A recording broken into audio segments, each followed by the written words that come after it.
નમસ્કાર મિત્રો, આપ જોઈ રહ્યા છો પોલાદ ગુજરાત ન્યૂઝ। સુરતમાંથી સામે આવ્યા છે ચોંકાવનારા સમાચાર। ઘીના નામે લોકોના સ્વાસ્થ્ય સાથે રમાતું ખતરનાક રમત। વેલંજા વિસ્તારમાં આરોગ્ય વિભાગ અને પોલીસના દરોડામાં 582 કિલો શંકાસ્પદ ઘીનો જથ્થો મળી આવ્યો। સુરતના વેલંજા વિસ્તારમાં ફૂડ વિભાગ અને પોલીસ દ્વારા સંયુક્ત દરોડા પાડવામાં આવ્યા, જ્યાંથી લગભગ 582 કિલો શંકાસ્પદ ઘીનો જથ્થો જપ્ત કરવામાં આવ્યો છે।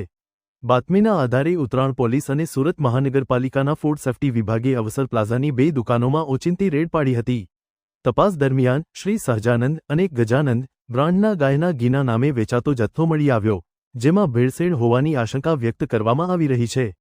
પ્રાથમિક તપાસ મુજબ શુદ્ધ ગાયના ઘીના નામે તેમાં સસ્તું વનસ્પતિ ઘી ભેળવીને વેચાતું હોવાની શક્યતા સામે આવી છે। ફૂડ વિભાગે તમામ જથ્થો સીઝ કરી લેબોરેટરીમાં તપાસ માટે મોકલી આપ્યો છે। જો રિપોર્ટમાં ભેળસેળ સાબિત થશે તો જવાબદાર સામે કડક કાયદેસરની કાર્યવાહી કરવામાં આવશે। તહેવારો પહેલા થયેલી આ કાર્યવાહીએ ભેળસેળિયા તત્વોમાં હડકંપ મચાવી દીધો છે। પોલાદ ગુજરાત ન્યૂઝ સુરત।